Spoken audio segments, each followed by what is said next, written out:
तो आज के वीडियो में हम बात करेंगे कि वोकैब को ट्रिक से कैसे याद करें। तो आपने देखा होगा मीनिंग हम बार बार रटते रहते हैं, हमें याद होते नहीं है, फिर हम किस प्रकार याद कर सकते हैं। तो मैं आपको किस प्रकार से याद कर सकते हैं उसके बारे में बताऊंगा। तो हमारे सामने पहला मीनिंग है एब्रेविएट, जिसका अर्थ होता है संक्षिप्त करना। ठीक है, यह तो आप सभी को पता ही होगा। अब हम देख सकते हैं इन सभी के सिनोनिम कैसे याद करें। पहला है एब्रिज। एब्रिज एब्रिज को आप इस प्रकार से ले सकते हैं, ए को आप एक बार हटा दीजिए, फिर क्या बचता है ब्रिज। और ब्रिज का क्या काम होता है, किन्हीं रस्तों को जोड़ना, अर्थात दूरी को कम करना, संक्षिप्त करना। तो आपको पता चल गया ब्रिज को कैसे याद करें। तो दूसरा है कंडेंस। कंडेंस को आप इस प्रकार याद कर सकते हैं कि कंड, जिसका अर्थ ले सकते हैं हम कांड, और एन नशे, यहाँ पर देख सकते हैं एन एस नशे।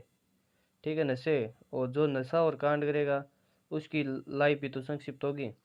और शॉर्टन, जिसका आपको पता ही है कंडेंस होता ही है, कंडेंस या एब्रीविएट जो भी है, अर्थात संक्षिप्त होता है। अब दूसरा मीनिंग है एबिलिटी। एबिलिटी जिसका अर्थ योग्यता, तो आप उसे पता ही है। अब इसके सिनोनिम कैसे याद करें वो आप देखिए। पहला है कॉम्पिटेंस। कॉम्पिटेंस, तो इसको याद करने के लिए हम एक कहानी को देखते हैं। जैसे किसी क्लास में एक होशियार बच्चा है, तो उससे compete करने के लिए उसी के लेवल का, उसके अनुसार योग्यता वाला बच्चा चाहिए, जो उससे compete कर सके। अर्थात compete यहाँ से वर्ड ले सकते हैं आप, जो उससे compete कर सके, जिसमें योग्यता उसी होशियार बच्चे से compete करने की। तो compete से ले सकते हैं competence को, जिसका अर्थ योग्यता होता है। टैलेंट और कैपेबिलिटी तो आपको पता ही है कि योग्यता होता है। अब तीसरा है एक्सेस। एक्सेस को हम बहुत ही मज़ेदार ट्रिक से याद करने वाले। देखो आप, एक्सेस को हम दो वर्डों में डिवाइड कर सकते हैं, एक और शेष। यहाँ से एक ले लेंगे और यहाँ पर शेष ले लेंगे। तो एक जिसमें शेष रहता है, एक जिसमें शेष रहता है, किस प्रकार याद कर सकते हैं। जैसे कि आप एक स्टोरी के रूप में याद कर सकते हैं। जैसे कि आपसे कोई 100 रुपये मांगता है और आपने उसको 99 रुपये दे दिए, तब उसमें से कितना शेष रहता है, एक तो। और आप लगभग उस 100 के नज़दीक पहुंच गए, तो एक्सेस का अर्थ आप इससे नज़दीक पहुंचना ले सकते हैं। दूसरा एडमिशन। एडमिशन को आप याद रख सकते हैं, फिर भी याद नहीं रहे तो मैं आपको बता देता हूँ इसको किस प्रकार याद कर सकते हैं। एडमिशन, जैसे आपका कोई सहपाठी है, उसने दूसरे किसी कॉलेज में एडमिशन ले लिया है, तो आपको भी उसके नज़दीक जाने के लिए क्या करना पड़ेगा, उसके पास एडमिशन लेना पड़ेगा। ठीक है, तो एडमिशन को आप इस प्रकार से आपको उससे से रिलेट करके याद करना पड़ेगा, वरना मीनिंग्स आप आज याद करोगे कल भूल जाओगे, ऐसे होगा। दूसरा है एडमिटेंस। अब ये भी बहुत ही अच्छी ट्रिक से याद कराने वाला हूँ। इसमें आप ले सकते हो, अलग अलग कर सकते हो एडमिट। अब एडमिट और टेंस, टेंस को आप ले सकते हो टेंशन से।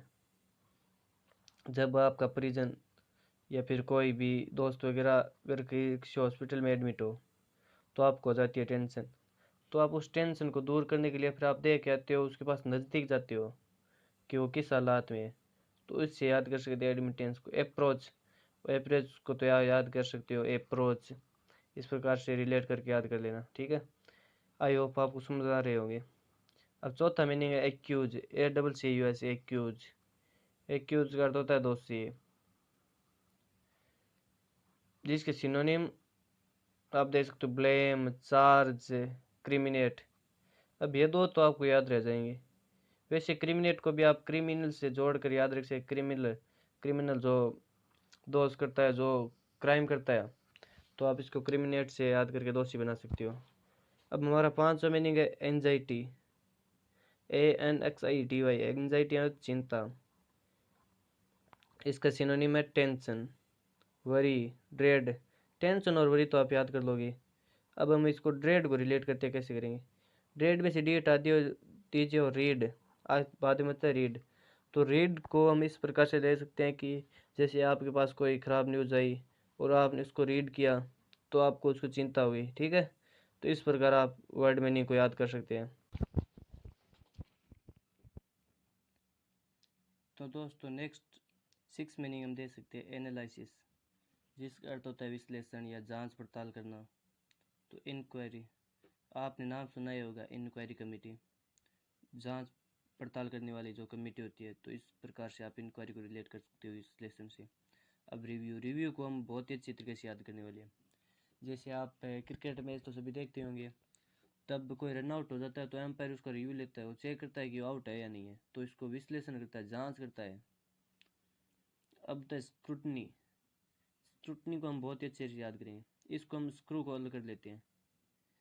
स्क्रू, जैसे आप सपोज कीजिए कि आपके पास कोई मशीन है या फिर जो भी है वो ख़राब हो जाता है, तो उसका हम जांच पड़ताल करते हैं। तो उसको हम कैसे याद करें, उसको हम कैसे जांच पड़ताल कर सकते हैं?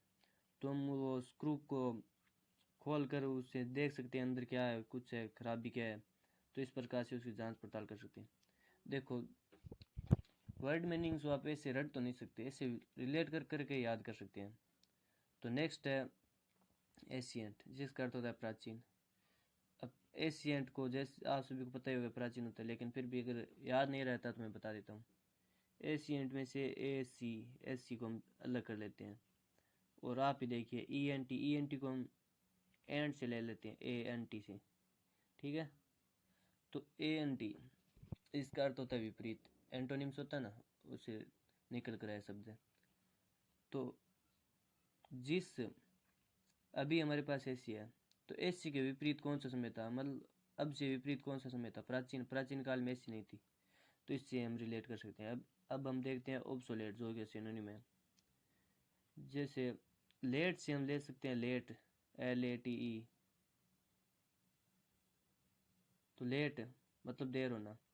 तो प्राचीन समय में कोई हमारे पास साधन वगैरह नहीं थे, तो हमें जहाँ भी पहुँचना चाहते थे वहाँ पर देर हो जाती थी। अब नेक्स्ट है ओल्ड फैशन, जो इस फैशन से पहले है वो भी प्राचीन में आएगा। एज्ड, AGED, जिसकी एज चली गई है वो भी प्राचीन काल में होगा। और आउट ऑफ डेट, जिसकी अभी डेट नहीं है, मतलब वो आज की डेट से पहले का भी प्राचीन ही आएगा, ठीक है। एरोगेंट, जिसका होता है अहंकारी, इसको हम हट्टी भी ले सकते हैं, हट्टी, ठीक है, हट्टी भी कहते हैं। तो प्राउड का तो अहंकारी होता है, घमंडी होता है, आपको पता ही है। अब हट्टी, HAUGH2 है, होटी, इसको हम यू को यहाँ से हटाकर देखते हैं, रिलेट कर सकते हैं हट्टी और हट्टी, इस प्रकार से याद कर सकते हैं इसको रिलेट करके, ठीक है। आर्टिफिशियल, कृत्रिम बनावटी या फिर मानव निर्मित, तो इसको हम कैसे याद करें? इसके सिनोनिम है मैन मेड, अननेचुरल और सिंथेटिक। तो देख सकते हैं मैन मेड जो मानव निर्मित हो, ठीक है, हमने पहले बता दिया। अननेचुरल जो नेचुरल नहीं हो, मतलब इस संसार में दो ही प्रकार की चीज़ें, या तो नेचुरल है या अननेचुरल है। अननेचुरल वो होगी जो मानव ने बनाई है, और नेचुरल होगी जो प्रकृति द्वारा बनी है। तो मानव द्वारा बनाई गई मानव निर्मित या कृत्रिम बनावटी। अब सिंथेटिक, निर्माण की गई, ठीक है, मानव द्वारा, तो इसको भी हम मानव निर्मित बोल सकते हैं। अब नेक्स्ट हमारा मीनिंग है एडवांटेजेस, जो कि हमारा आखिरी मीनिंग है, जिसका अर्थ होता है लाभदायक। इसके होते हैं बेनिफिशियल, प्रॉफिटेबल और गेनफुल, जो आप सभी को पता है। इसके सिनोनिम बहुत ही सिंपल है।